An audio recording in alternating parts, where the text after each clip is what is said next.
అమ్మ లేకపోతే మనం లేం. తల్లిని ఎంతో ఏడ్పించి పుట్టాం,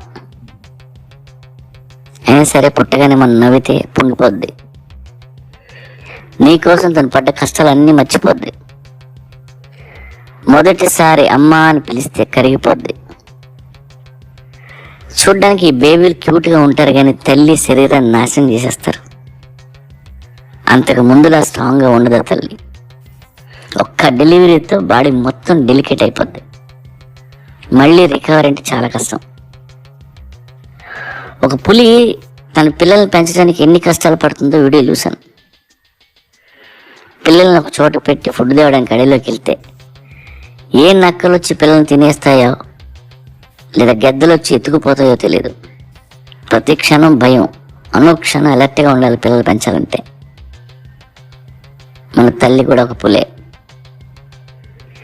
నిన్నగాక మొన్నొచ్చే పెళ్ళిళ్ళు ఎన్నో లక్షల సంవత్సరాల నుండి తల్లులే పిల్లల్ని పెంచుకుంటూ వచ్చారు. మొగుడు ఎలాంటోడైనా ఉన్నా లేకున్నా కంటికి రెప్పలా మనల్ని చూసే తల్లే. తల్లిని పిల్లల్ని అడగండి వాళ్ళు ఎన్ని కష్టాలు పడ్డారు. మొగుడు సంపాదించినా సంపాదించకపోయినా, ఇంటికి వచ్చినా రాకపోయినా పిల్లల కడుపు నిండితే గాని ఏ తల్లి పడుకోదు. అందుకే తండ్రి కంటే ఇప్పుడు తల్లే గొప్పది అంటారు. కానీ చివరికి తల్లిని ఎక్కువగా బాధ పెట్టేది పిల్లలే. అమ్మ కాళ్ళకి చుట్టేసుకొని అమ్మ కొంగు పట్టుకొని తిరుగుతాం, కానీ వయసు వచ్చాక వేరే కొంగు పట్టుకొని పోతాం. చిన్నప్పుడు అమ్మ ఏం చెప్పినా ఆశ్చర్యంగా ఉంటాం, పెద్ద అయినాక అమ్మ ఏం చెప్తున్నా చాదస్తంగా ఉంటుంది. ఏ పిల్లలు మీ మాట వినరు, విన్నట్టు నటిస్తారు. అందుకే వృద్ధాప్యంలో ప్రతి తల్లి ఏడుస్తుంది, ఏడవాల్సిందే తప్పదు.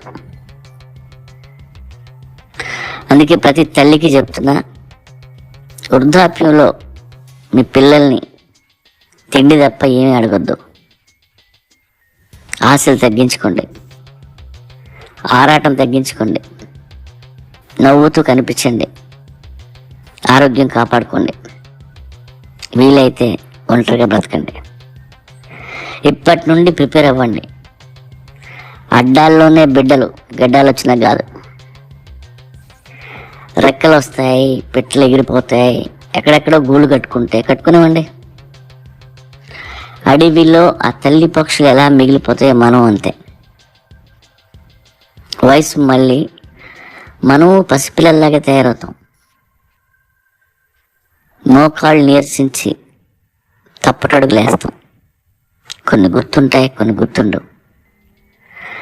అన్నం ముద్ద తింటుంటే చేతులు నొక్కుతుంటాయి, మాటలు సరిగ్గా రావు. ఎదురుగా పిల్లలు ఉంటారు, అమ్మా అని పెదాలు కదులుతుండే కానీ ప్రాణాలు పోతాయి. అంతే జీవితం.